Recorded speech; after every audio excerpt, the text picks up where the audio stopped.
Netcasts you love. From people you trust. This is Twit. Bandwidth for the new screensavers is provided by CacheFly at CacheFly.com. The new screensavers is brought to you by the Ring Video Doorbell. With Ring, you can see and talk to anyone at your door from anywhere in the world using your smartphone. It's like caller ID for your house. Go to ring.com/NSS and get up to $150 off a Ring of Security kit for this limited time offer. And by Jira Service Desk from Atlassian.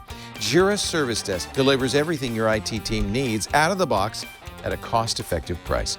For a free 7-day trial of Jira Service Desk, visit Atlassian.com/twit. And by Blue Apron. Blue Apron will send you fresh, high-quality ingredients to cook delicious meals with simple step-by-step instructions right to your door. See what's on the menu this week and get your first 3 meals free with free shipping by going to blueapron.com/twit. That's blueapron.com/twit. We'll blast off in a Tesla X. The Pixel is here, and everyone's been DDoSed. Live from the Twit East Side Studios in beautiful Petaluma, this is the new Screensavers.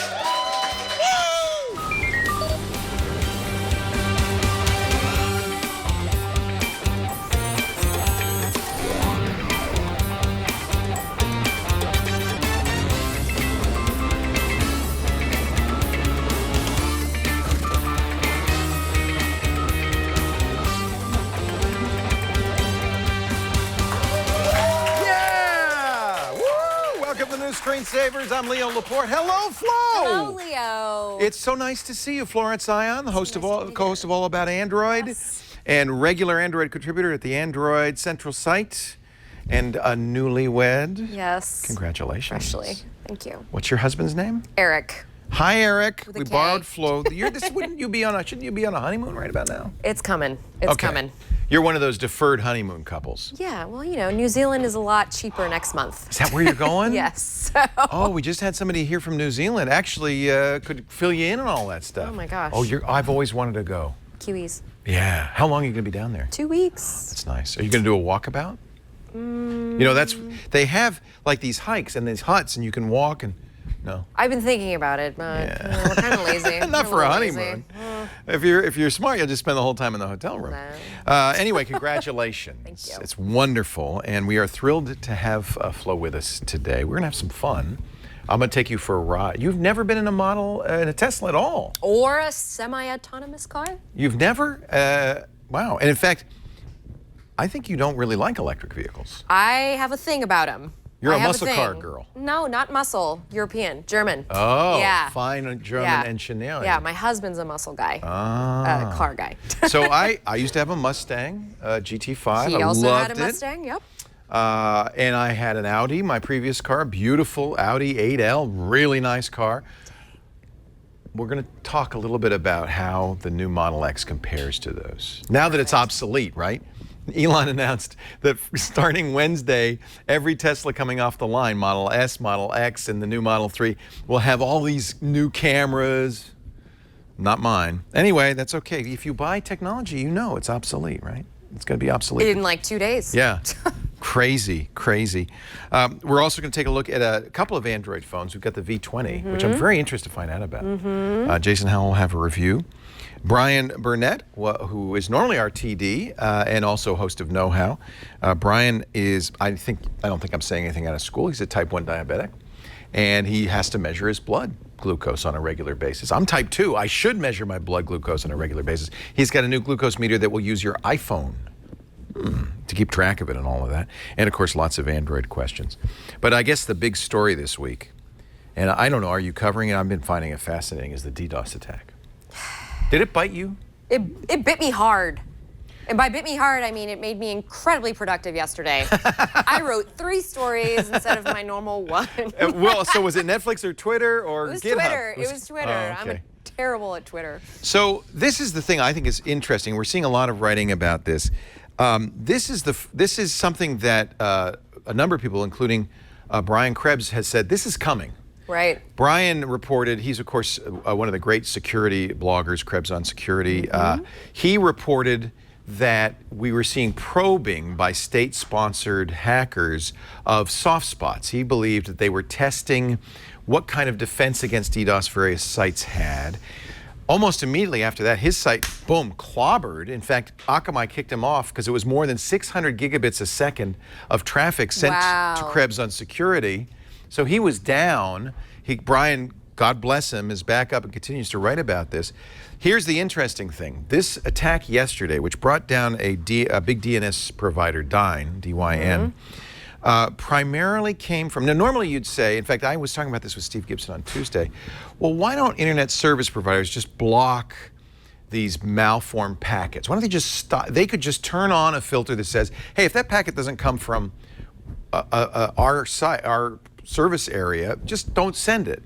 And Steve said, well, that used to be the case, but here's what's changed, the Internet of Things. Oh, that's right.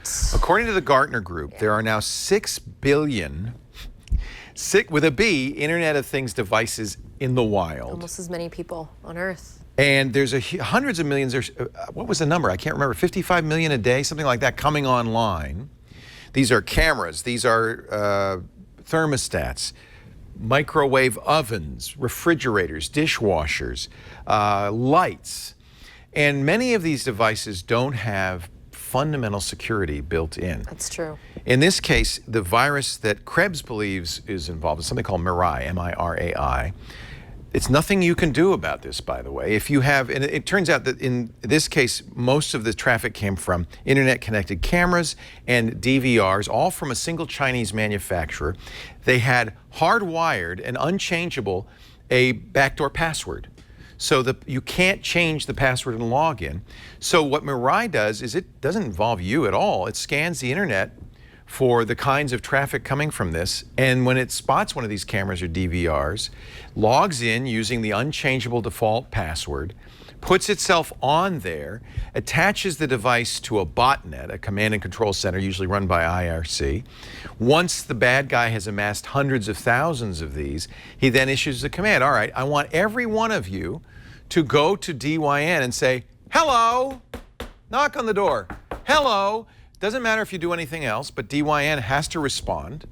In this case, it wasn't a SYN flood. It was a certain kind of packet that the DNS, so I presume it's kind of some sort of DNS query, and basically ties it up. It denies service by asking too much of it. And there's so much traffic coming. This is the map if you're looking at the video, and probably all of you have seen this by now. This is where all the traffic was coming from. Yeah, and all of this is hacked Internet of Things devices, and it's not going to get better. In fact, it's going to get a lot worse because these devices are being bought and put online in the hundreds of millions every single day. I've got several in my house. I mean, yeah, so do I. Now, you might be wondering, well, what can I do? These, there were Huawei routers in some cases. And then this Chinese company that makes these DVRs and cameras, unfortunately, doesn't sell direct. They sell to other companies, which then slap their name on it. So you can't even tell if you have this device. ODM, right? Yeah. Yeah, they're an ODM. So the fix would be to unplug them, right? Because the malware is kept in memory, in RAM. Unplug them, they reboot, malware's gone. Within minutes, you're reinfected because the malware is all out there spreading very rapidly. In fact, it's worse because according to Bryan Krebs, the guy who wrote Mirai, he uses the pseudonym Anna Senpai, released the source code. And Krebs says that's probably because the police were getting on his or her trail and he wanted plausible deniability. So by releasing the source code, he could say, well, I didn't write it. Look, everybody's got it. I just downloaded it. I don't know what it does. So now, you know, any script kiddie has this, and it's out there. And frankly, you know, this is going to be a big problem. It's our new warfare. On TNT yesterday, they had Nicole Lee, and they were speculating about the reason for this. And some were saying, oh, this is retaliation. Retaliation for Ecuador, for instance, cutting Edward Snowden's internet access off, or maybe retaliating against Bryan Krebs for writing about it. But we don't know the intent. It could be it could be monetary still, because once you have a botnet, one of the things you can do with that botnet is threaten somebody like DYN and say, hey, you know, if we send 600 gigabits a second at you, you're going to be down. Would you like to give us some money and prevent that from happening? It's the old protection scheme. It would be a terrible thing if a fire were to occur in your business. We can keep that from happening. The new mafia. Yeah, it's the new mafia. It's new absolutely. It's the tech mafia, cyber mafia. Still wearing fedoras. Yeah. So we don't know why. We don't know how much more will happen. It could be political. I wonder, you know, we keep waiting for an October surprise. We've had a few already. Maybe we'll have another one before the election. Who knows? Maybe it's baseball. Maybe it's baseball. And maybe it's the Cubs winning the World Series. Yeah, exactly. One person there. That's Go Peter. Cubs. You're from Moncton, British Columbia, the guy who did our show open. What do you care about the Cubs? Everybody feels bad. All right. Everybody feels bad. The other side of the continent. Well, I'm always for the underdog. Precisely. Oh, you're from Moncton is in Alberta. No, it's in BC. Sorry? New Brunswick. NB, not BC. Got it. By the way, you're obviously a Scott Johnson fan with the frog pants. That's nice. So I think this is just the beginning of a new era of distributed denial of service, or DDoS attacks. And it's all of us, because we all have all of these poorly designed devices Poorly online. secured. Terrible. I was really sad to read this. Elon Musk had a big announcement on Wednesday. He said, everybody, you know, I'm going to have to, it's a big announcement. So what's the big announcement? Every Tesla coming off the product line from now on is going to have 8 cameras, it's going to have ultrasound, it's going to have radar, and ultimately, with improvements in software, will be self-driving. It'll have all the hardware it needs to be level 4, fully autonomous. Now, don't expect that to happen tomorrow. They've still got a lot of software to do. But the hardware is there, which means my Tesla is obsolete. Would you like to take a ride in my obsolete car? Absolutely. Why not? All right, we'll do that a little bit later. No, it's like any technology. You buy it and you take it out, and the minute you take it out of the store, obsolete. Oh, yeah. So, October 4th, Google announced its new Pixel phone. They did. What'd you think of the announcement? It was very interesting. I rewatched it actually last night. I was watching the Apple event that preceded it, and then I watched the Pixel event just to see like the difference in marketing and gimmick, and it was very interesting. The shade that Google threw at Apple. No kidding. For the lack of headphone jack, which I loved. I still love that. Still made me laugh. But also I just thought it was very interesting to see the way Google's going mainstream. Right. This is its mainstream product. Mainstream price, too, by the way. Yep. That's where my jaw. Yep, exactly. It's the same price as a Note 7, a Galaxy S7, and I or dropped an the money iPhone on 7. it. Did you? I did. Did you get the blue? Really blue? I did get the really blue one. This is Frederique. She's a Verizon customer. Verizon folks seem to have gotten them right away on October 20th. I know. I bought mine Thursday. unlocked because I didn't want to buy one from Big Red. I bought mine too, and I won't, like you, I won't get mine till November. November 8th. I'm getting mine next Friday. Oh, good. All apparently. Right. However, we have a staff member, one of our producers, Karsten Bondi, who's a Verizon customer. I said, Karsten, just Thursday, just go into the Verizon store and see if they have any of them. And they did, so he bought one for us. So this is not really blue. I couldn't take that. This is that's the quite black. Quite black. Yes. And this It's is not black at all. these are both XLs. These are the 5.5-inch screen. And as a comparison, let me put this next to an iPhone 7 Plus. So, you know, very similar in size. You know, I'm just going to give this to you. Which phone do you think feels better? Now, I know you're not an iPhone fan. You're an Android person. The iPhone. A lot better. And like we were talking before the show started, this looks like it has no bezels. Yeah. Right? It's pretty. Because the screen's off. Right. And it's black. Yeah. Whereas this one. This looks like the monolith from 2001, A Space Odyssey. It's also a little jarring to have like you go from the matte back to the glossy. Yeah. To the glass. So a couple of differences. Yeah, it has a headphone jack. I have to say I do like that. Yeah, I agree. I had to buy Sorry. like 4 extra Apple dongles just so I could make sure all my headphones worked. I like the fingerprint reader on the back. I do too. And that's what Google did last time with the Nexus 6P and the 5X. This is very similar. In fact, if you have a 6P, you'll feel pretty comfortable, similar to that. Here's where it's the biggest difference. It's the new Pixel launcher. And here's a look at it. And the Google Assistant. And the Google Assistant is mind-boggling. Now, I'm not a fan of the launcher. As you might know, I usually use a third-party launcher. What do you use on your... I use whatever comes with the phone. You like to use the I Google want Now the launcher. experience that comes with whatever phone I'm using. Well, that's why I left the Yeah. Pixel launcher on here. It has, you know, Google Now on the left. It has, you know, it's got widgets. There's a few things I have a problem with. One of the things 7.1 does is this new kind of long press feature, and I think it's in a way Google's response to Apple's 3D Touch or Force Touch. So if I long press the camera, you see it's a little bright, but you can see I have a choice between take a video and take a selfie. If I do the phone, it's going to give me my most called contacts. The problem I have with this is the Pixel launcher, if you do that to something that doesn't support long press, it puts the launcher into, you know, editing mode, and now you're going to accidentally drag icons around, drag screens around. That is not the response you want. And because just like Apple, when they first introduced 3D Touch, most icons don't do anything. You find yourself kind of saying, well, I'm not going to press that button anymore. Right. It doesn't, it's just all it does is make me move my icons around. You also can't remove this bar on the top. This is clearly just for branding, that Google G, because when you hit it, all you get is a list of your previous searches. Big deal, right? And I don't really need that.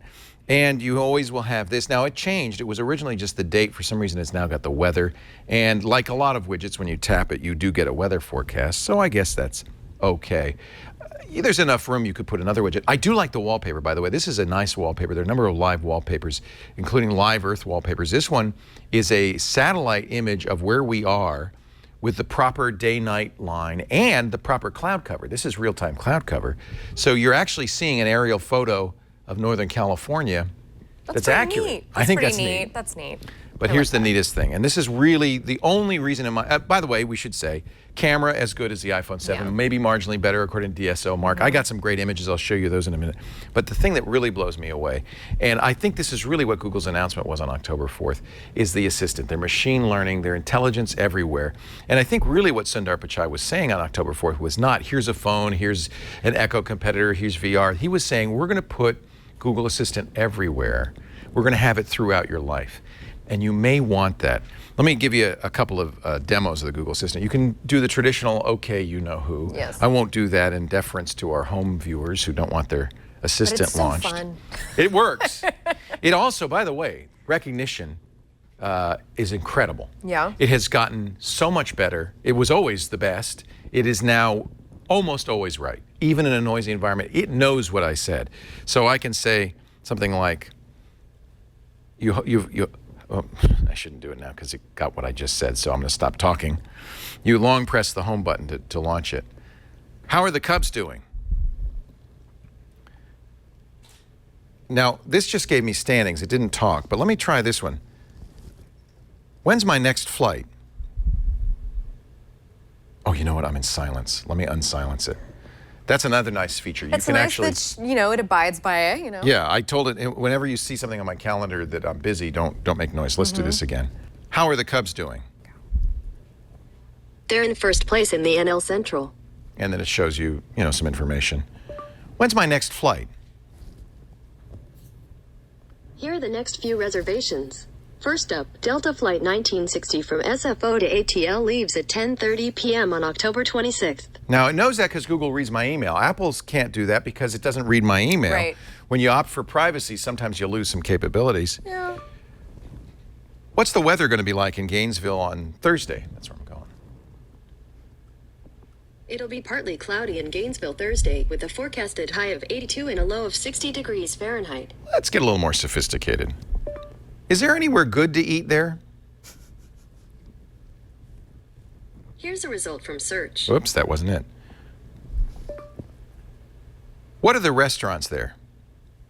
I'm trying to demonstrate the contextual results. Let's find you something to eat. Okay, so these are all in Gainesville. So remembered I asked there about we go. Gainesville. Okay. So she still remembered. She still knew you were talking about Gainesville. And if you see something you like, you can make a reservation.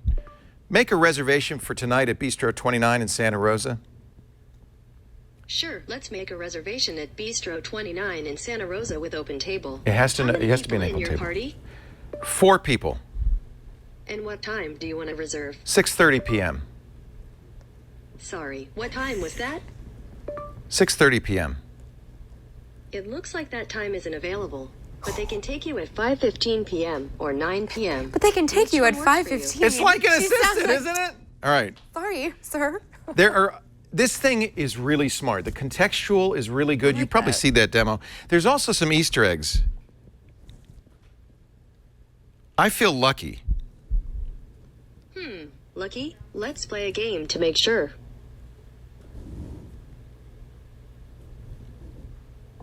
Okay. Sure, just tap the kind. That wasn't good. Oh, it's going to give me a choice of games. That wasn't what I wanted. Let me do that again. By the way, notice, like the assistant in Allo, and this is the Allo assistant. Right. It gives me some choices as buttons at the bottom, so I can continue the conversation without talking, which I think is a good thing. I'm feeling lucky. Oh wow, this is gonna be fun. Don't freak out, okay? I'm gonna pretend I'm a game show host now. Oh no. You got her going now.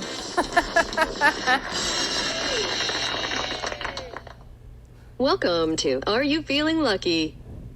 It's like a game show, but you don't win any money or prizes. It's got its own laugh track.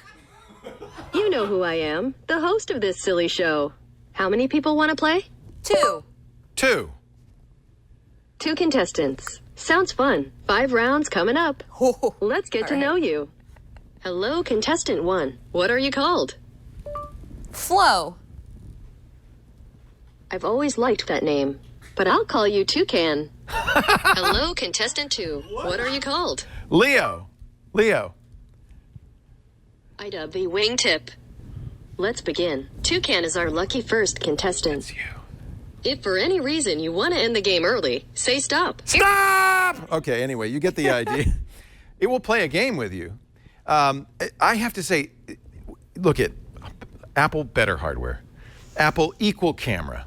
I'm not crazy about iOS 10, although Apple Messages, pretty great. And one thing that makes me furious with Google is they can't figure out their messaging strategy. Oh, no, they cannot. I would love to use Allo, for instance, as my SSS messenger. one's using I can it. use Hangouts, but it doesn't Yeah. like that too much. It would much. So that's a definite negative. Apple's Messages is great, but it only works with other Apple users. If you're going to, want to use all those special features, you better have an Apple friend. Otherwise, you're just going to get plain old green bubbles I'll always from be your Android everyone's friends. favorite green You're a bubble. green bubble. What can I say? Cameras, I'm going to rate them equal, although I have to say I missed the zoom. The dual lens on the iPhone 7 is very handy when you can't move in to get a better Yeah. picture. You could just press the zoom button. Right. LG does that as well, and I think that's going to be a feature in a lot of phones. I think Google wasn't ready for that. They missed the boat. Great camera, but lack of zoom. And maybe the camera's a little better. I'll show you some images, but let's say that's a tie. Where this phone sings is the assistant, and it is better and will probably, for the long haul, be better than Siri, just because Google doesn't mind invading your privacy. So if what counts to you is having an amazing assistant, then this is a great phone. If you don't want to be locked into Apple, then this is a great phone. But I have to say, this shouldn't be $700 to $1,000, the same price as an iPhone 7, because it isn't as hardware-wise as good as an iPhone 7. So I'm really torn. I'll probably carry both phones. In my mind, and we'll talk more about this because I'd love to know your opinion, if you're going to get an Android phone, if you don't mind spending the money, this is probably the Android phone to have as a Google Pixel. You think over a Samsung GS7 or GS7? Yeah, I'm not crazy about the Samsung, and I have both. Right. I'm not crazy about the Samsung crapware on here. I know. A lot of people don't like it. And then the other question is XL or the smaller one. I've got a smaller one on order. I'm really It's 5 sad. inches versus 5.5 inches. So- Full HD versus quad HD. And I'm curious how the battery life's going to be on the smaller one. Smaller battery, but less Right, screen to drive. right. Battery life on this is okay, not great. About 17 hours in the way I use it. I'd like to see 20 hours. The iPhone is killer when it comes to battery because Apple completely controls what's going on behind the scenes. They kill background apps. They're ruthless. This thing goes and goes and goes and goes. They So stab background apps. yeah, Stab them to death. So I have to say, given the choice, well, there's the pros and cons. It really is up to you whether you want to be iOS or Android. I wish the battery life were better. I wish the price were lower. But on the other hand, the Google Assistant is amazing. The recognition is so good. I dictate all my messages, all my emails, and it's just gotten better, even in a noisy environment. Can't really give you a pro or a buy or not buy on this one. I have to just say it depends on you and how you feel about iOS versus Android. It's the ecosystem. You're choosing an ecosystem. And you have the unlimited photo backup, right? With Google Photos. Only, but by the way, Google was a little mealy-mouthed on that. It does not include RAW. It's only JPEGs, so they aren't lossless. And it's only for pictures taken on this phone. It doesn't give you unlimited for everything else. So it maybe isn't as good as it sounds. I have to say though, and these are some of the images that I took with the Pixel. In terms of color rendition, it does very well in low light. These close-ups are spectacular. Not particularly better maybe than the iPhone.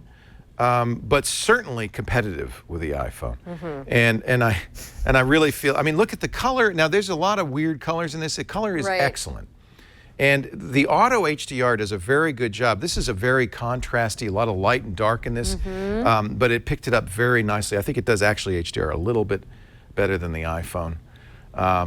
Nope, there's my finger over the lens. That's a mistake. Anyway, I have to say I think it's a push on the camera. I really like the camera. I like the zoom, though, on the iPhone. I've heard the Pixel doesn't overprocess as much, for instance, I feel that way. As the Samsung phones do. I think the color is a lot more natural. And it leaves you more detail to work with afterwards. I think it's a much more natural. Yeah. Yeah. These are very satisfying as far as I'm concerned in terms of overall image quality. Precisely. This is a good example. And look, you still have plenty of information in the sky. It didn't look at that. overblow the sky in the background. The iPhone could not do this, to be honest with you. This is I should go back and take that same image with the iPhone. So there you go. The Google Pixel first look, $649 for the 32 gig Pixel XL, $749 for 128 gigs. Actually, that's the Pixel. The XL is a little more expensive, about $120 more expensive for the larger one. I think I don't understand Google's pricing on this. Okay, in just a second, we're going to take a walk. I'm going to talk a lot more. I'm sorry I'm talking so much. You're going to get a lot of questions. I'm going to just let you do all the questions. But we do want to give you, finally, a review of the Tesla Model X now that it's obsolete.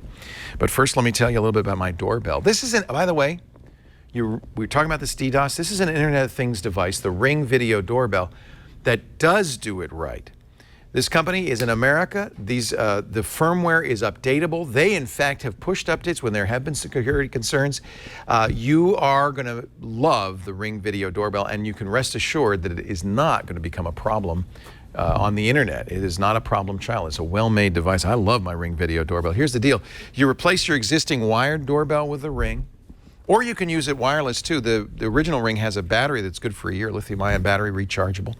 They also have the new Ring Pro, which doesn't have the batteries, a little slimmer, and has a 1080p camera. All of the Rings, though, have a camera, speaker, and microphone. So when somebody rings the doorbell, no matter where you are, even if you're across the world, I was using it in Russia. Somebody coming to my house in Russia, I was talking to them. They didn't know I wasn't in the back. Great way to secure your home, keep an eye on packages, and look at how well they do this package. Whoops, there goes the level. That's the level that lets you put it in upright. It's got a drill bit, it's got the screwdriver, it's got everything you need to install it yourself. I did it myself, I'm no handyman. Really like it. We've got these Ring of Security kits now. I love this. So they've got the new Ring Pro, but they also have the Ring Stick-Up Cam, which is essentially the Ring Video Doorbell without the doorbell. So it's got the camera, speaker, and microphone. Helps you keep an eye on other parts of your property. It also has and it's less expensive, but it also has, and I love this, a solar panel you can attach to it, so it needs no wiring at all. It just charges itself, keeps itself running. Pretty amazing. They also have the Chime, which is a doorbell that rings. You just plug it into power. It's also on your Wi-Fi, and it'll ring anywhere in your house. So if there's places the doorbell doesn't ring, you still can answer the door. And I love this. Everybody who gets a Ring of Security kit also gets the Ring Solar Security sign. So you kind of let the bad guys know, hey, I got Ring, man, stay away. And this has a solar panel on the top, so it stays charged and lights up at night. I love this. So go visit ring.com/NSS, and you're going to save up to $150 off on a Ring of Security kit. They've got a broad range of kits with big savings for you. I am a huge Ring fan. I love our Ring Video Doorbell. Ring.com/NSS. I'm going to take you for a ride in just a second, but I know you're as excited about this as I am. Jason Howell got the new LG V20. This is a pre-production unit, I think, and has a first look. I'm really interested in this phone. Let's take a look. Hey, I'm Jason Howell, and I have yet another phone. This is actually a really cool phone by LG. It's the LG V20.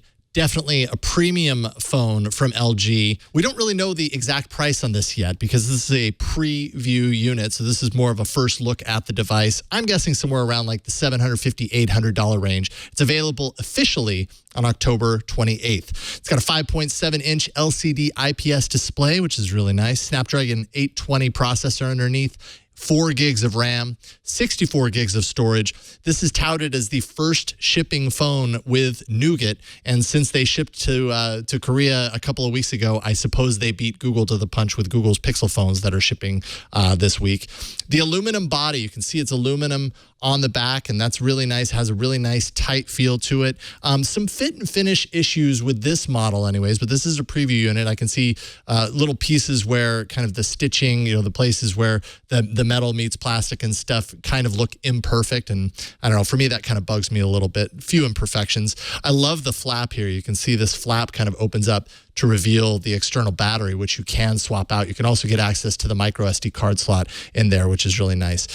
No water or dust proofing though, so you better not drop this in the toilet. It's got a quad HD display, like I said. You can see up here is a dual window display that you can make some shortcuts. You can have your name up there, or you can have these toggles. Also, your notifications will appear up there. I find the notifications to be just a little too small to be super useful, but having these toggles up there is really nice. So that's a really cool extra feature. A little gimmicky, but very nice. Also on the back, you can see dual rear-facing cameras. One is a narrow angle and one is a wide angle. 125 degrees, really nice to have, and I really like the pictures that you get out of the wide-angle camera. You also get full manual controls for photos and video, so if you want to get in there and really control things, you can do that. And finally, one of the big features of the V20 is that it has high-end audio capabilities. So it has a hi-fi quad DAC inside to make things sound really nice, low noise floor on that, lossless audio file compatibility, a high power headphone amp for driving, some of the more high-end headphones, and enhanced audio recording to reduce distortion. However, the onboard speaker doesn't sound as good as I think it should on a phone that touts really nice audio sound and quality. But that's kind of a first look at the LG V20. I'm going to be getting a full kind of review unit for this, and I'll be doing that on my other show on the Twit Network, all about Android. So make sure and catch my full review of the LG V20 final version over there. My name is Jason Howell. We'll see you later. So is this your first time seeing the V20? What do you think of the new LG? I use the V20, and Yeah. actually I have it coming back to me. It's a lot nicer than the G5 they put out this year. Yeah. And did you hear that they're killing the modular part of What? the G5? Yeah. I hope nobody bought any. Hey, look at that. Look at that. What does that look like? That looks like a little mini Tesla, doesn't it? Look, I thought it was a mouse, like a wireless mouse, right? It says Model X right in the back. you You want to take a ride? Yeah, I've right. never been in a Tesla, so it's exciting. I took delivery of my Model X a couple of months ago, and we're now getting around finally to reviewing it now that it's obsolete. So let's go out and get in the Tesla. Anthony's going to show his walking backwards skills. Come on, Florence. I'm coming. You've never ridden in one? I've never ridden in one, not even the S. Not even the S. Well, I think we're going to have to give you the super acceleration test. Oh, boy. You're going to love that. Just kind of the overall thoughts about this. It's a very expensive car. Elon has said, basically what we're going to do is sell the Model S and the Model X as a way to kind of self-fund the development of ultimately an affordable Tesla, the Model 3. So I feel like I'm contributing to the future of the world. Yes. Now, we put solar panels on our house. So what I do like is when I'm driving this, I'm driving renewable energy we generated ourselves. Yeah. That feels pretty good. It also makes it very affordable. It's very California of you, by the way. Lithium-ion batteries. They're on the bottom of this thing. And the range, the nominal range is 250 miles for a full charge. Ooh, it opens by itself. Oh, yeah, it knows we're coming. Oh, you didn't press anything. No. That's pretty So you impressive. walk up to it, it opens up. So if I go on the other side, it'll... No, just for me. Oh, okay. Just for the but driver. go on to the other side, because I'll open all the doors for you. Okay. And you can see, that's the other thing that's different about the Model X. It's a... I can't... It's a crossover SUV. Interesting. So as a crossover SUV, it has more capacity. We got the 6-seater, which means you have an aisle here you can get into, and you can see our kids left all of his crap here. But you can bring more people. A couple of little geek touches. USB ports for every seat. Oh, nice. Isn't that nice? That is nice. There's only one in the back there, but I think that should do. It also has basically a giant computer screen here. This is a 17-inch screen. And I guess the overall review of this is, even though it's luxury cost for the car, around $100,000 to $130,000, it isn't exactly a luxury car. It's a nice car, but not a completely luxurious car like, say, a Mercedes or a comparably priced BMW or Audi would be. What it really is a highly technologically advanced car. So you're really driving a computer with electric motors in the wheels. This is an all-wheel drive. It's got a electric motor in the front and an electric motor in the back. I got the P90, which means the performance model. That means it can do insane mode, which we'll show you in a little bit. Insane mode, okay. And the 90 means it's a 90 kilowatt battery. That's the equivalent of a little more than somewhere between 2 and 3 gallons of gas underneath it. But I can do, as I said, 250 miles with that. It's also a D, which means it's two-wheel drive. It's dual motor. You can see when we look at the display that you get a lot of information about what's going on. If everybody's in, I'll press the close all on all the doors. All right. You don't have to touch anything. Oh my gosh. And then you can see, even for me, that this is a screen. This is the driver's display, and this is programmable. There's a variety of different things you can do. I have car status, but you can see trip. The energy meter is kind of fun. You can see how much energy you're using as you drive. If I close this, there's also a larger display. This is the crazy big display. If you run this full screen, this is the nav. It's using Google Maps. You can see the Google logo here.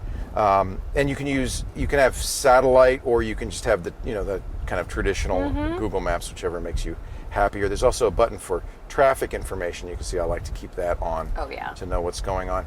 And because the biggest concern people have with electric cars is range, they do a lot to make it a little more comfortable for you in driving. So when I press the charger button, I can see all the chargers, not only my house, but the nearest superchargers. There's one in Napa, there's one in Petaluma, and even destination chargers, which are slower.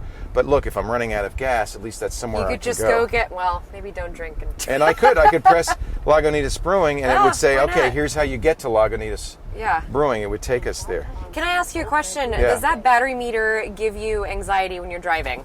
I don't usually leave it on, but it doesn't. It doesn't. Because, for instance, you can see and this is the new version 8 software, which came out fairly recently, a couple of weeks ago. It tells me, as I take a trip, how much battery I have now, how much will be there when I get there, and of course this is a short trip, so let's take a longer trip. Let's go. Where should we go? Let's go to Walnut Creek, okay? And it'll tell me if I can make it, and if I can't, it will even help me route so that I can see. This is the trip. I'll be down to 43%, and if I do a round trip, I'm going to have some anxiety because I'm going to be down to 16%. Yeah. So it'll show me chargers along the way that I might want to use. So Elon realized that one of the biggest problems with electric vehicles is this concern that there isn't a gas station every quarter mile, that you have to find a charger. Of course, you have a charger at home, so you can always start with a full tank, but you do have to be aware of this. To me, it's not a cause for concern. I can also see, I have a Bluetooth connectivity. I can connect to my phone. They don't have an AM radio in here, and one of the reasons for that is that AM radio can be very noisy in an electric car. So they do have FM. It's XM ready, doesn't include an XM subscription. Sure. But what they prefer is streaming. So they give you a free Slacker subscription. You also have a TuneIn internet radio subscription. So the variety of stuff you can get is pretty good. And because it has LTE, and I don't know how I'm getting this. I don't pay a monthly fee for this, but it has LTE. So as long as you're within LTE range, you're always going to be able to get something to listen to. So let's not listen to the radio. Here's a kind of cool thing. It'll pair with my phone and get my calendar. So I don't have the phone in the car, but once it does, I can say what my next appointment is and say, take me there. A lot of this, by the way, is about autonomy down the road. It does have a web browser, but it's kind of a crappy little web browser. In fact, it won't even pull up Twit, but at least you can look at the web browser. Here's the controls. There's a lot of stuff you can set on here. You can change the suspension. Suspension? Yeah. Driving mode, I can go comfort, standard, or sport. Now, remember, I said I have insane mode. If you pay an it extra really is insane. well, I'll show you insane mode. If you pay another $10,000, you can get one more step beyond that ludicrous mode. Wow. Didn't buy that, and you know what? I'm glad because I hardly ever use insane. But one thing that is true of electric motors is they're consistent torque from 0 all the way up to the top. So you do get, and you'll see when I start up, a lot of starting power, and that's where these acceleration modes can really make a difference. You probably don't want to run it in ludicrous mode all the time. There are a few other things, regenerative braking. When I take my foot off the gas pedal, the car actually slows down as if I'm braking. That's because it's recharging the batteries as it's slowing down. So there's no start button, by the way. Is it on right now? It's so quiet. Well, it's not on. It's the not car's on, off, okay. but all I have to do is put this into drive. I'll put my foot on the brake and put it into drive, and now it's on. And it will be quiet because it's an electric motor. I don't hear anything. Sometimes people think, oh, electric cars are silent. In fact, there's even been laws saying, oh, you have to put noisemakers on electric cars so people don't get run over. But there's still wheel noise, so you will hear some movement. And now all I have to do is take my foot off the brake and just slowly apply the gas, and we just roll. This is a very And smooth ride. all you hear is the whir of the electric motor. Now, if I were to step on it, it'd go a little faster. So I'm going to not do that because poor Anthony in the back seat, he's... That was like a roller coaster, by the way. My stomach just went to the back of my body. Lisa says, please always warn me before you do that. So I'll go somewhere where we can drive a little bit faster on the roads. All right. Really, that's not the reason you get this car. You get this car because it's high-tech, and it has some really nice high-tech features. But it also feels good not to use gas, I have to admit, especially since I'm generating my own power with my solar panels. And then, of course, there's been a lot of attention paid to autopilot. Now, the irony is, just a few days ago, Elon announced a major upgrade for all Teslas. They're all, starting yesterday, or they're going to have 8 cameras. They're going to have ultrasound all the way around it. They're going to have radar. And then eventually they'll slowly turn on the completely autonomous software. So going forward, all Teslas will have the hardware to do fully autonomous level 4 driving. This one does not. It has autopilot. And I have to say, autopilot, despite its name, is not self-driving. This is a good place to put it on. So I put it on by tapping the stem here twice, and you'll see it'll come on. And now it's steering. It's also setting the speed. You choose the speed, and I can turn it up and down just as I would with cruise control, but it's adaptive cruise control. So if I catch up with the cars in front of me, it will slow down. There's a knob here I can turn to say how much stopping distance I'm putting in. I usually turn it up fairly high, six car lengths stopping distance. You can see how much energy we're using, and you note that it's following the road even as we curve, and I'm not steering. Now, would I do this normally? No. In fact, whenever I use autopilot, I always keep my hands on the wheel and I keep my eyes on the road because it makes mistakes. It's not perfect. Stuff can come up in the road that it doesn't see. Sometimes it'll lose the road markings and not know where we're going. And the car itself will warn you if you don't keep your hands on the wheel after a while. So, but this is just for purposes of demonstration, and I'm going to watch very carefully. But you notice it's curving. Now here it might get confused because there's a right turn lane, and in fact, you see that? It got a little confused. It also doesn't see lights, so it's up to me to stop the car. Which is why you can't sleep. You cannot sleep. You cannot fall asleep. Do not sleep. Now you heard a little squeak. I don't know if you heard that, but there is a spoiler on the back, and this is not on all models. It's only on the performance models that goes up and down depending on your speed. Mine squeaks a little bit. I've got to bring that in. But that's kind of cool. It has when you get in the car, it'll go up. When you speed up, it goes up. It goes down when you slow down. The idea is to preserve traction. Let's turn this on again and let it take us through this curve so you get a sense of it's steering itself now. It's not perfect, is it? Yeah, no. You can kind of feel that. Yep. It also does things that as a driver you might not do. For instance, it's right in the middle, and I can even see of the lane here. I probably wouldn't drive right in the middle. I might drive slightly to the right on this road because I don't want to be too close to the other lane going the opposite direction. Similarly, if there's a wall there, it might go closer than I'd feel comfortable. So I despite the name, and in fact, I think he's been told in some countries you can't use the name autopilot anymore. It isn't an autonomous vehicle. It's driver assist. There's one more thing it does that's kind of magical. If I want to change lanes, if I turn on the blinker, it'll look to see if the lane's clear, and it will automatically move me into the next lane over. Mostly I use this when I'm in stop and go traffic, and I don't want to be constantly riding the brake and the accelerator, because it does a good job of maintaining stopping distance. It'll slow down, it'll even stop. See, it wants me to hold the steering wheel. Okay. It'll slow down and even stop if the traffic stops, and if the traffic goes again, it'll speed up. I can speed up my speed. It knows what the speed limit is for two ways. It has GPS, so it has the map, but it also can read signs. So it actually is the most accurate as far as speed. I can trust it when it says 50 miles an hour, and I've set my speed a little lower than that, so I'm going to turn up my my speed a little bit to 55. It felt just like cruise control when you did that, by It the is way. cruise control. Yeah. This is just basically adaptive cruise control. Many cars have something very similar. The nice thing is if you're driving home, it's a long commute, it's stop and go traffic, it's a little easier. You don't, and notice I'm a little nervous about this curve with that car coming on. That boom boom means I took over. It's very easy to take over, and frankly I find myself doing that probably. So you don't have to hit the brake like if you were in cruise control? Well, I'm still in cruise control. I took Okay. over steering to take it out of cruise control. I do that. Okay. All right, we've gone far enough down this country road. Let's turn around. You want to try some real acceleration? Sure. Now, hold on to your brain pan, because this is going to go pretty fast. All right. You ready? Yeah. All right. It's technically 0 to 60 in 4 seconds. That's Let's see if we can do it. insane. That's 60. So that's pretty fast.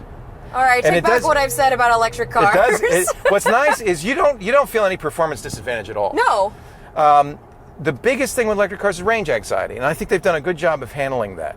I'm not crazy about a 17-inch display, frankly. I think this is kind of ugly, but it's very useful and informational. How does it look at night for you? It's great. It's very visible. They tone everything down. Okay. In fact, with the version 8 of the software, they've introduced a dark mode that's much easier to Lovely. read at night. This screen, you probably can't see it very well, is very crisp, very clear. And because it's programmable, I really have a broad range of stuff I can put up here informationally, and I like that a lot. I like to keep car status up there.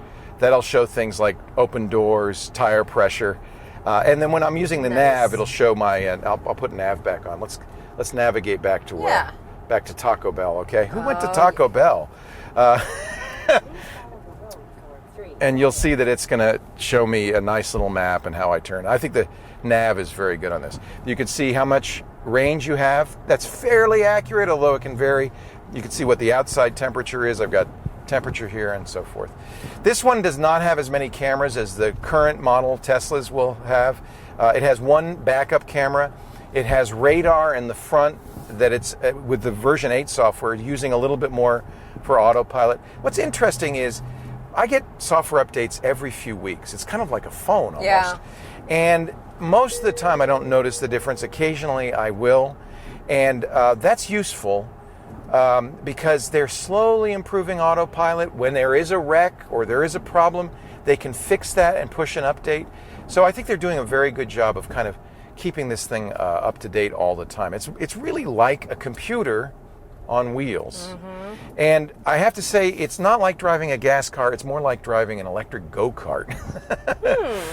Especially because they use lightweight aluminum for everything, because they want to keep the weight down. The biggest weight on this is the lithium-ion batteries that are underneath us. Those are so heavy that it gives the car a lot of stability, but they also, reduces the range, because the more weight you're moving, the lower the range. A couple other things I'll point out. I love this, and not everybody does. I love this. I just noticed this, by the seat, way. this I don't have a sunroof. This is just the largest windscreen in production. They tilt it so you see the sun shining through.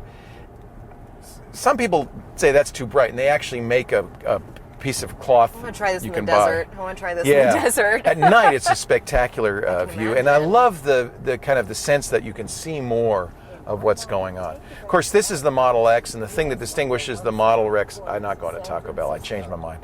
The one thing that's really different about the Model X, of course, is the space inside. It's got a lot of internal space. I can fold down the third row seats and get a great cargo capacity, but also it has those gull wing or falcon wing, he calls them doors. They're falcon wing because unlike gull wing, they're articulated in the middle. I'll give you a little demonstration of those in a second. So what do you think?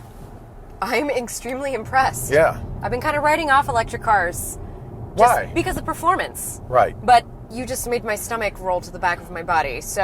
All electric cars have this feature that electric motor has continuous torque, so they all have amazing pickup. And I think that could be a safety feature, the ability to kind of get out of trouble. No, I agree, absolutely. Yeah, and the handling is very good on this, mostly because of all that weight underneath it. I'm in love with this car. I really enjoy driving it. This is really pretty on the inside, too. It's comfy, right? right? Look at all this... Cup holders, they're good that on. you have And this in is here. nice. This goes away if I want. I noticed you have a lightning. It has built-in, you can have lightning or you can have micro USB. They don't yet have a Type-C connector, but It's coming, I'm sure. I'm sure any day now. Yeah. But this all closes up and you can hide it if you want. Oh, that's There's lovely. 2 USB ports here, so you have charging. The entertainment system's funny. It doesn't, for instance, if I connect an iPhone, I can't get control of the iPhone on the screen, which I think is a little bit odd. The entertainment system is really, it does support Bluetooth, so I can, listen to stuff in Bluetooth, but it really is designed mostly for streaming, which I find kind of interesting. It's all about streaming. Is that your our audio. future now? Everything's just streamed? Well, as somebody who works in radio, AM radio in particular, it's a bit of concern. Yeah. The number of other electric cars don't have AM radios. That's fairly common. So I'm going to park and I'll show you the best feature from the outside, the Falcon Wing doors here. This is a smooth ride. It's nice, isn't it? It's fairly comfortable. It feels super luxurious. I got a very boring color. You can get it in white with white seats. These are leather, tan leather seats. They also have black seats. It's not boring, Leo. It's classic. Thank you. It's classic. I agree. Let's open the door. That's right. I was like, who's opening my I'm door? in charge here. That's me. And by the way, there's no on-off switch. I put it in park. It's off. And Does it go off after a certain amount of time? it it knows what it's doing apparently. But let me show you the Falcon Wing doors. I need to get my gull wings. This was inspired by the DeLorean, 100%. Absolutely. 100%. And actually, these are one of the pieces they've had the most technical difficulties with is these Falcon Wing doors. And I'm sure it's the first thing that's going to fail on this thing. But I'll tell you, it's more than just a cosmetic thing. If you have a child someday, right, the ability to kind of walk up and put a car seat in like put the this kid in, is strap awesome. him in. Yep. You can even, these are high enough that you can stand up. So 4th of July fireworks. in terms of accessibility, it's really good. Yeah. These all have sensors. They won't, in theory, in fact, we can do a little demo. You only need about a foot of clearance, and that's the whole point of the articulation is that they can go up and then out. So see, it's gonna go up first. What a nice car. And then, How considerate. Yeah, and it's smart enough. It sees my head. It's not going to hit me in the head. So it will actually only open to the degree that it knows it has a free space to do it. There you go, Tesla Model X. This one as equipped with the Insane mode and the premium stereo, which I didn't demonstrate, but it's quite good. I think it was around $126,000. That's about as much as a Porsche Carrera. Yeah, but it's faster. Is it? Yeah. Is it? Yeah. Oh my gosh. Actually, one thing to keep in mind, electric vehicles' acceleration is remarkable.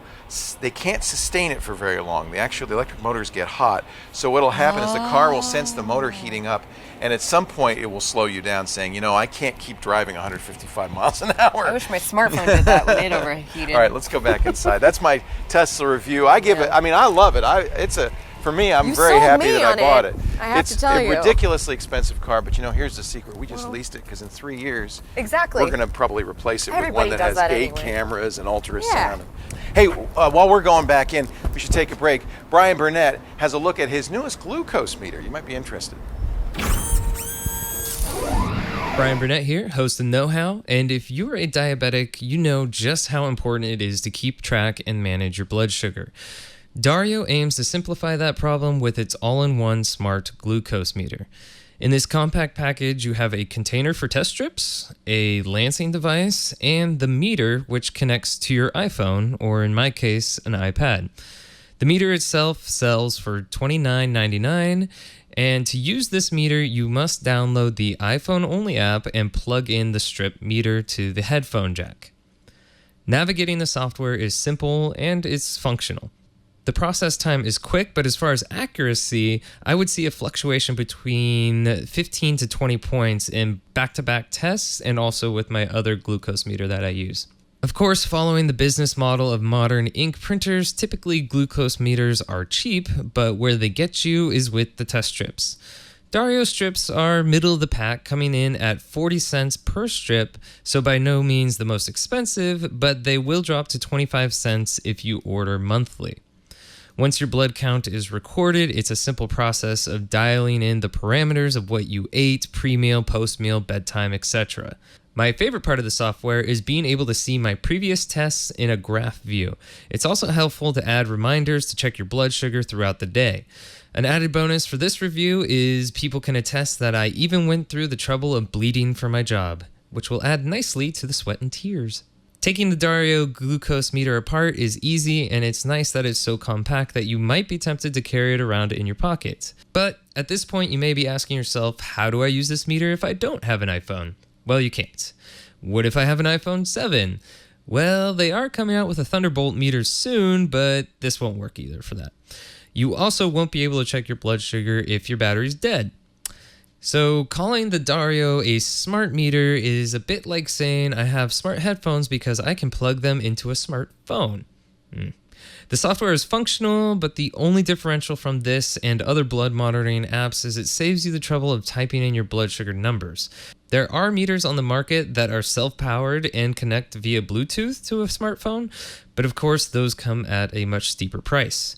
If you're a iPhone-wielding diabetic who's looking for a compact way to track your blood sugar, the Dario could be a great companion to your dedicated everyday glucose meter. But the Dario is an example of just how far behind technology is for a diabetic in today's world, and that technology needs to be implemented to disrupt the status quo. This has been Bryan Burnett, Type 1 Diabetic, signing off. Really interesting. Thank you, Brian. Blood, sweat, and tears. Yeah, that's nice. Coming up, we got a call for help. Yes. Somebody who needs help with his Android device. Yes. But first, a word from Atlassian. We're a big Atlassian house. I think that's what you call it when you use software. We use Jira for our programming and actually keep track of we use the Kanban boards to keep track of our projects. We use HipChat all the time. That's how I communicate with producers. It's how our engineering team communicates. It's even how our sales team communicates. They love HipChat. Now there's Jira Service Desk from Atlassian. If you are an IT support company, if you're an IT professional, if you have customers that you support, you're really going to want to know about Jira Service Desk. Everything your IT team needs from as little as $10 a month. It's a new service management program that IT teams will love. It's built on the Jira platform, so you know it's a great start. It gives customers an easy way to ask for help. It lets you stay on top of your service level agreements with dynamic queues and mobile alerts. So if you have an SLA and there's a problem, it goes right to the top. You can help your agents be productive, from putting out fires to helping employees get stuff done. It helps you automate repetitive tasks so your agents can focus on solving the important stuff. But they've also got stuff for supporting external teams that I really is remarkable. For instance, if you want customer feedback, for instance, to guide product development, you can use Jira Service Desk to get that feedback in, grouping customers to filter the queues, customizing SLAs, pulling reports by organization. If you send outbound emails to customers, they can be branded and customized. You can set up schedules and rules to control when and how the emails are sent. Of course, it integrates with Confluence. That's actually how we're using it, so we can build a support knowledge base. Our team will have that information available to provide quick and easy support when our listeners ask for help. Our IT department is using it to track projects and tasks assigned to each project as it moves from concept and implementation to the final project. This has been a big issue for us, is tracking all of this stuff. We even are using swim lanes for the department's Kanban board to track tasks and progress. Real-time visualizations. It's all that stuff that Jira does so well now applied to this specific kind of category. And of course, it integrates beautifully with HipChat. Notifications from Jira Service Desk are easily sent via HipChat and vice versa. Easy to set up and so affordable, you're not even going to need the boss's approval. You can just get going with it. In fact, I got a free trial for you, 7-day free trial. If you go to Atlassian.com/twit, Atlassian.com/twit, the first 100 signups are going to get that cool shirt. It's like the Konami code for your IT team. I like that. But you got to go right now, Atlassian.com/twit, and a free 7-day trial. awaits. Thank you, Atlassian, for your support of the new screensavers and for keeping us, on top of all of our jobs and tasks. Are you ready? Time for a call for help. I'm excited about this. We're going to Florianopolis, Brazil. Oh my goodness. Are you ready? I'm Adamar ready. is on the line. Hey, Adamar. Hey, how are you guys? Nice to see you. We have a lot of Brazilian viewers. I'm really thrilled. Brazil is a cool country, very interested in tech. Where is Florianopolis? Deep south of Brazil. Oh, neat.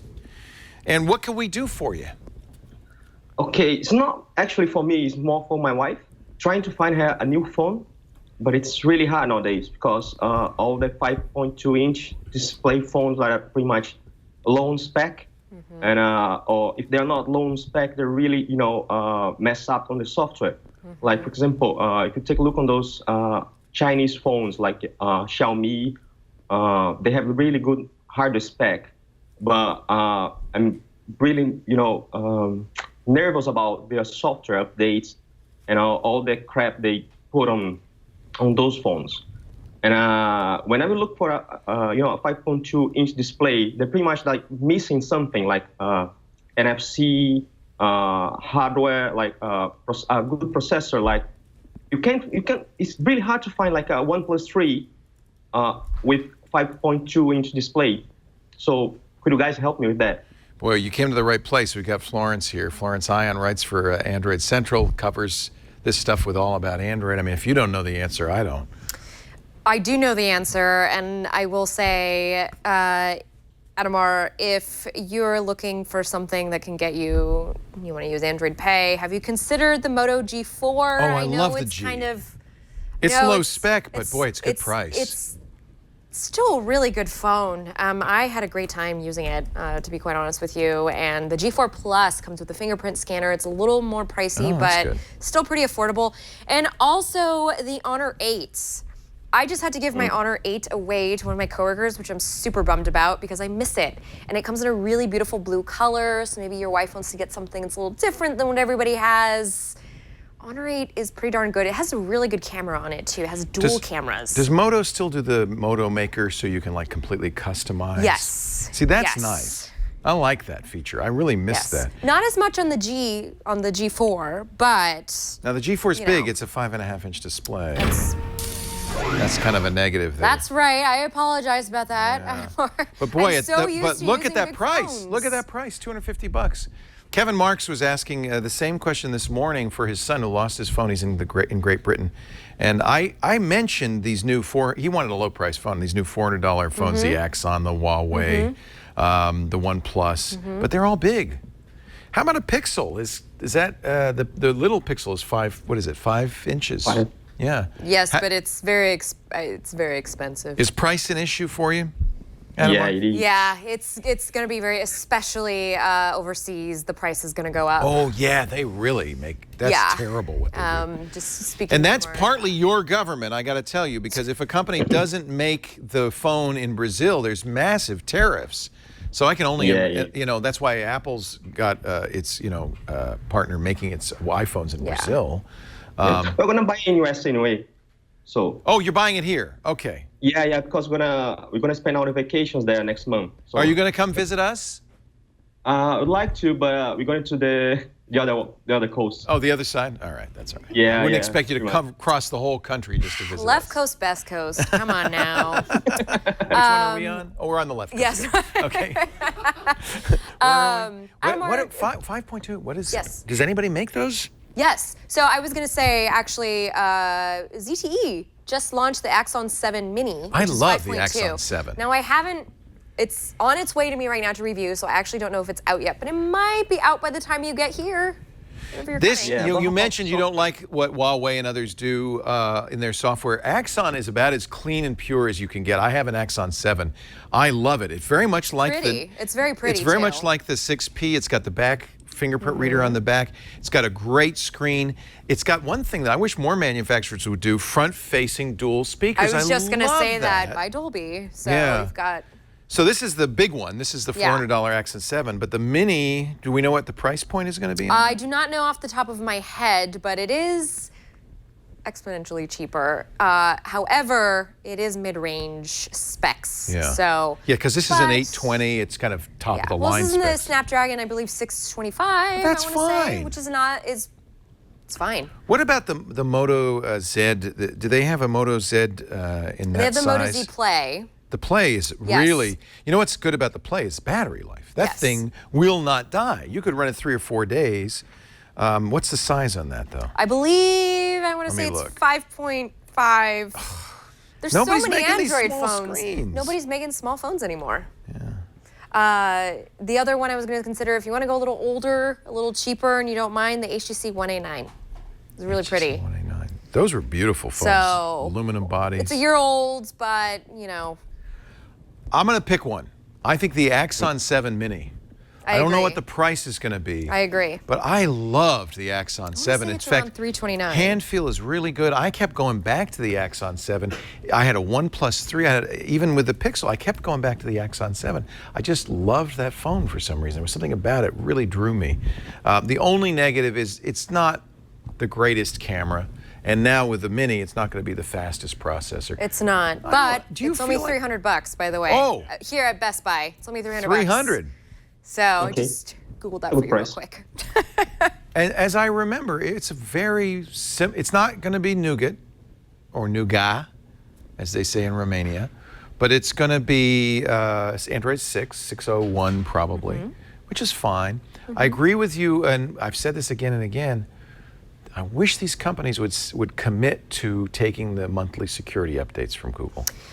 And ZTE hasn't said that yet. No, that's true. But they have been updating it. OnePlus, same thing. They haven't committed, but they have been updating. So I don't know if past experience is an indicator of future performance, but so far anyway, they've been keeping it up to date. And because it's such a simple, pure version of 6, there's, as far as I can tell, it's basically stock. Yeah. They shouldn't have a hard time keeping it up to date. If there's any way you can convince your wife to get the OnePlus 3. It's a little bigger. I bought one for myself, so she might, I'm going to show her first, and then whatever she likes. Show her what you get for $400. See if she can deal with a little bit bigger screen.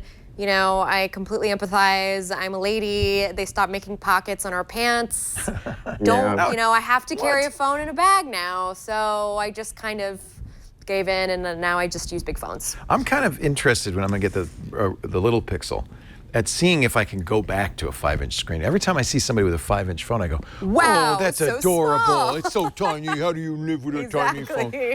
These don't seem big anymore. These 5.5-inch phones, they seem normal. So anyway, there's a couple of thoughts for you, Adamar. When are you coming up to the States? On the 1st. All right. We'll have a wonderful trip. You know, our weather is a lot nicer here in November than on the East Coast. Back east. Yeah, I live in a big city, so I'm right. Hey, it's great to talk to you, Adamar. Thank you for the call. Thank you. And let us know what you end up getting, okay? Yeah, Send us an email. Okay. I'd be very interested. And whether your wife likes it. We like that, that input. Great. Next week, it's going to be fun. Thank you for joining us. Kashmir Hill joins us from Fusion. If you want to ask a question, and I believe we're working on it right now, but one of the things I've been very interested in as we head into a U.S. election November 8th, accusations of rigging, voter fraud, and the real legitimate concern about electronic voting machines.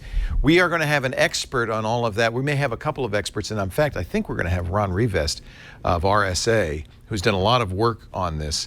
And I understand Bruce Schneier has also agreed to join us to talk about voting security. That's next week. It'll be a lot of fun with Kashmir Hill. If you want to be on that show and you want to ask a question, here's how you do it. Need tech help?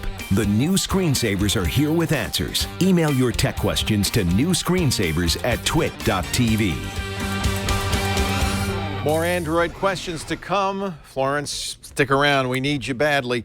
But first, Megan Morrone, she's going to take a look at some Bluetooth headsets that might work if you happen to get a phone that doesn't have, for some reason, a headphone jack.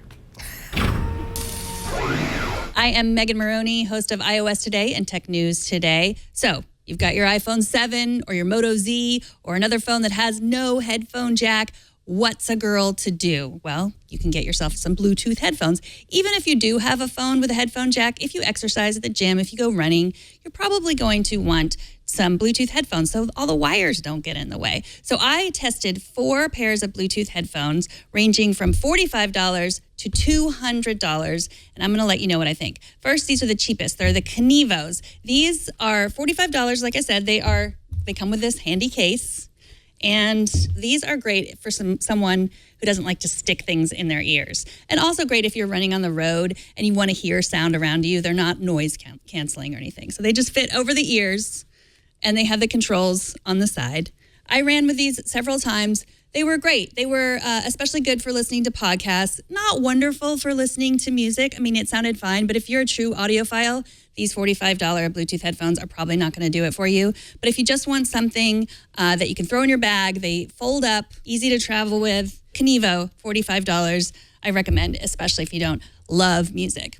Then the Jabra Sport Pulse Special Edition. These are my favorite. I've been using these for a couple months now, and I really like them.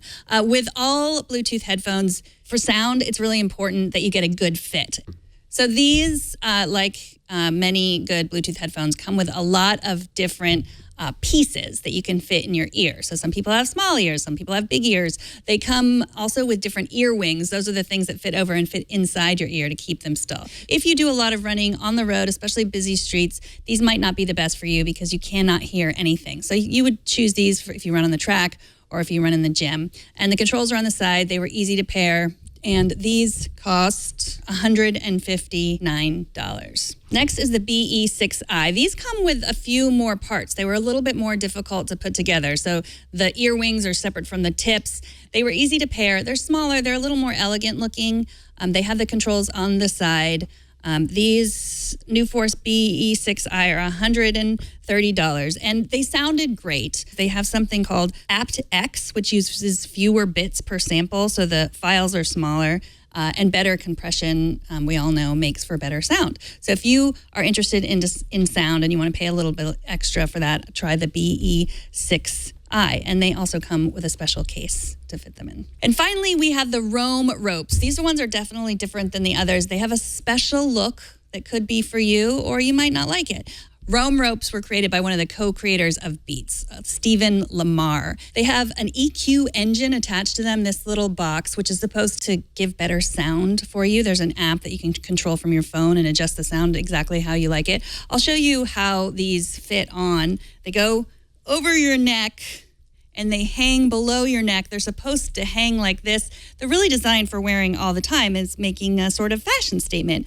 It isn't the fashion statement that I might want to make, but everyone is different. So they could also go in the back. I've seen people wearing them in the back. What I'm confused about this is what part of wireless did you not understand? Because there still seems to be a lot of wires and it's kind of messy. But I actually went running with these. I ran 5 miles with these. They did not fall out. This didn't bounce around and bother me at all. So I don't know. If you want to spend $200, you really like sound and you like trying to customize your sound, you might like to try the Roam ropes. So that's it. I tried all 4 of these headphones. They were really different, and there are things about them that I liked. Like I said, the Jabra Sport Pulse for me for running and going to the gym. These were my favorite. If you have headphones that you'd like to recommend, email me at megan@twit.tv. Tell me what you like about them, and I'll take a look at those too. There are a lot of them. This is a very big category, I have to say. I'm still waiting for Apple's. The AirPods are supposed to come out this month. They're running out of time. They better hurry. Maybe they'll announce them at the event on I still have Thursday. a headphone jack, so I'm good. Yeah. Well, yeah, you ought to. Hey, I want to thank Wynton Churchill. He is a friend of the show, a fan. And he lives in San Miguel de Allende in Mexico, beautiful town. And his friend makes these wonderful shirts. Abrazos is the name of her store. And he sent me about 5 of them, 6 months ago. I just got 5 more. How do you like this one, the Mexican hats one? I like how festive it is. I love these shirts. So Wynton, thank you so much. And it's online if you want to get them. I'm going to give them a plug. I don't get any kickback from them, but I do get shirts. abrazos.com, and I think she'll ship them to the United States. They're really great. Our show today brought to you by Blue Apron. Blue Apron is changing the way you cook and eat. Maybe you don't cook. I don't blame you. You know, you work hard all day, you're tired, 5 p.m. comes, and now the last thing you want to do, plan a meal, get the ingredients, go shopping, go home and cook it. It's like, that's why we always end up at the Olive Garden, right? Or Taco Bell or somewhere. Well, that's not good. It's not good for your wallet. It's not good for your stomach. It's not good for your psychology. You got to get Blue Apron. There's nothing like it. Okay, end of the day comes, you're tired, but you don't have to shop, you don't have to plan because your Blue Apron box is waiting for you with delicious, fresh ingredients, pre-cut, pre-prepared, all ready to go. Within half an hour to 45 minutes, you're going to have an amazing meal. You even get that recipe card in there that tells you step by step how to make it. And by the way, not only will you save time and save energy, but you're going to save money. The grocery store is 60% more expensive than Blue Apron. They don't have the brick and mortar, they don't have the clerks, so they can make amazing meals, affordable meals for you. And if you're spending a lot of time eating out or at fancy grocery stores, you're going to spend a lot less than $10 per person for an amazing meal. And I got to tell you, they have couples plans and they have family plans. There's nothing like it, especially if you have kids. They have kid-friendly ingredients. And you're cooking with the kids and the house fills with this incredible aroma. Your mouth starts watering. It is the best way to bond. It's amazing. Listen to Blue Apron's mission. They want to make incredible home cooking accessible to everyone while supporting a more sustainable food system, setting the highest standards for ingredients, and building a community of home chefs. And they do it by getting the best, most luscious food from 150 local farms and fisheries and ranchers across the United States. Seafood is sourced sustainably. The beef is raised humanely. The chickens are free range. The pork is raised naturally. They use regenerative farming practices. And you're going to get ingredients you've probably never heard of, but you're going to love. Now, what you want to do is go to blueapron.com/twit and look at the menu. See the spiced beef skewers, maybe the spicy hoisin chicken and broccoli or cod sandwiches. Pick the meals you're going to get, 3 meals to a box. You don't have to, you never have to, if something you don't, just get what you like. You don't have to, oh boy, that looks good. Oh man, I don't know why they do this to me. And then you're going to get that box. And by the way, your first 3 meals are free if you go to blueapron.com/twit. So get the experience. No waste. You always get exactly what you need. If you need 1 clove of garlic, you get 1 clove of garlic. If you need a lemon, you get a lemon. No worry about waste. And believe me, you're going to eat every bite because it is so delicious. Healthy, wonderful meals like crispy chicken Milanese with warm Brussels sprouts, celery, and potato salad. Thai green curry chicken and squash with yu choy, jasmine rice, and cashews. You make it, you devour it, your family will love you. Everything is wonderful in the world. Blue Apron. I'm telling you, you're going to love it. blueapron.com/twit. Give it a try today. Time for our mailbag. Let's see what's in the mailbag. I don't know why we still call this a mailbag. No. Oh dear. Oh, so yes, yeah, there's a little story behind this baggie. So during the Tesla review, we had a number of extra cameras. Of course, Anthony Nielsen was in the back seat with a camera, but we also had, as you probably could tell, we had a camera in front of us. That was a GoPro. And then we did have a GoPro suction cupped to the side of the car. What, it fell off? Yeah. Is this my GoPro? Yeah. It's not, apparently not only did it fall off.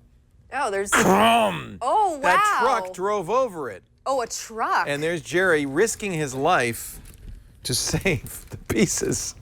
I didn't really need the pieces that bad of the GoPro. So I cannot say that no GoPros were harmed in the making of this show. And I apologize to the American Society for the Prevention of Cruelty to GoPros. Wow. It's all right. I really didn't need this Hero 3 anymore anyway. Aren't we on 5 now or something? Yeah, it's an old, well. Sorry, not. It's an excuse to get a new one. That's what I meant. It's an excuse to get a new one. Always an no, excuse. You know what? There's it's just a dangerous job. People don't realize it's how dangerous it is doing the new screensavers. It is.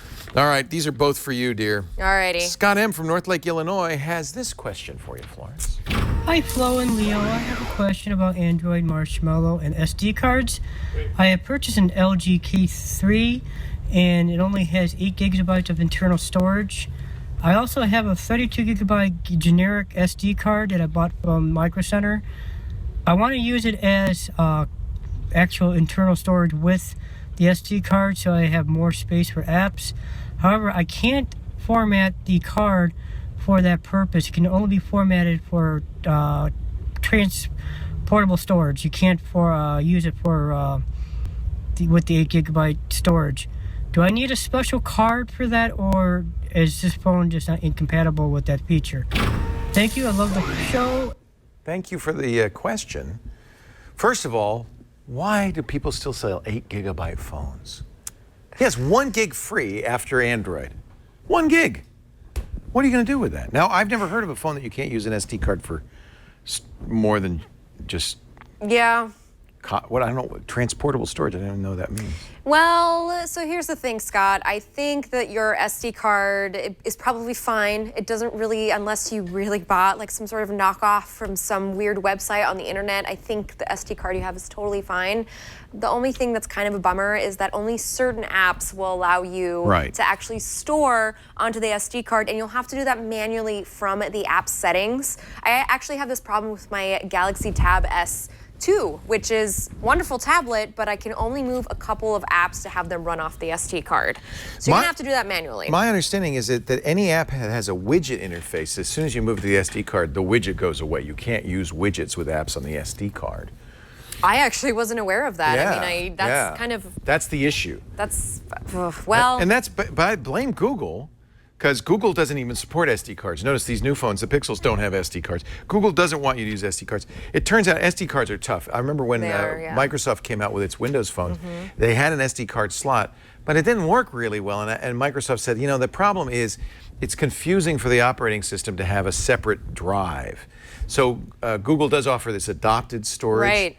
I doubt that this phone will do adopted storage. The LG phone will do that. Probably not. So what you're gonna have to do is go into the settings, see which apps, you know, some will let you. Movable. Yeah, I mean, on my tablet, which I only have 32 gigs on, but I still managed to max it out. I moved all my games, Pokemon the card game. Those tend to be big.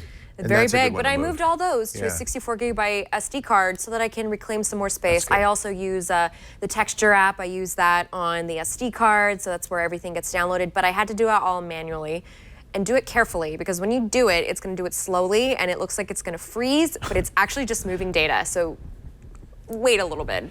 It's also, you know, most apps will let you put their data on the SD card. Photos, music. It bugs me when they don't. In fact, periodically, apps will change. Audible, for a while, was allowing me to store my books, my audiobooks on the SD card. Then suddenly they put out a release and it didn't do it anymore. And I went, oh, no. That's and a then real bummer. Well, I think it was a mistake because they brought it back in the next release. But if you can, store as much data as you can on the SD card. Yeah, absolutely, data. And it'll show you in the settings. You can see exactly how much is being stored on the SD card, how much you have on the system. So, but 8 gigs is, unfortunately, I mean, that's... 1 gig free. Wow. Come on, LG. It's 2016. Yeah. Well, you know why they do that. That's going to be the low-cost phone that you probably can get for free from your carrier. They're trying to keep the cost as low as possible. That's a bummer, though. I mean... How much does storage cost nowadays? Really? Exactly. Right. Spend $5. Do you have storage in the Tesla that we just were in? No. Oh, well, I was going to say, it's so cheap. No, there it's must in the be car. storage, but I don't have access to it. There must be storage. It's probably in the tablet, I would imagine. It has a little bit of cache storage. You know, my Audi had a hard drive. Yeah. It wasn't a huge hard drive, but I could rip CDs and put it on the hard drive. My car has 4 gigs in it. Right. My watch has 4 gigs in it, for crying out loud. It's not kidding. I could put 4 gigs of music on an Apple Watch. All right, you have another question. I do have another question. So this one is from Nick.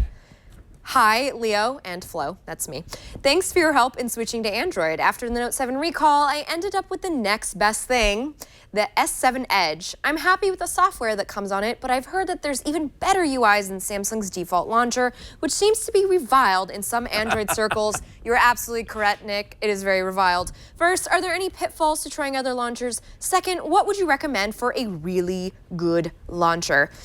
So first of all, Nick, and I believe you have a favorite launcher as well. I do. Nova Launcher, right? That's mine. The one you like. What do you like? I like Action Launcher.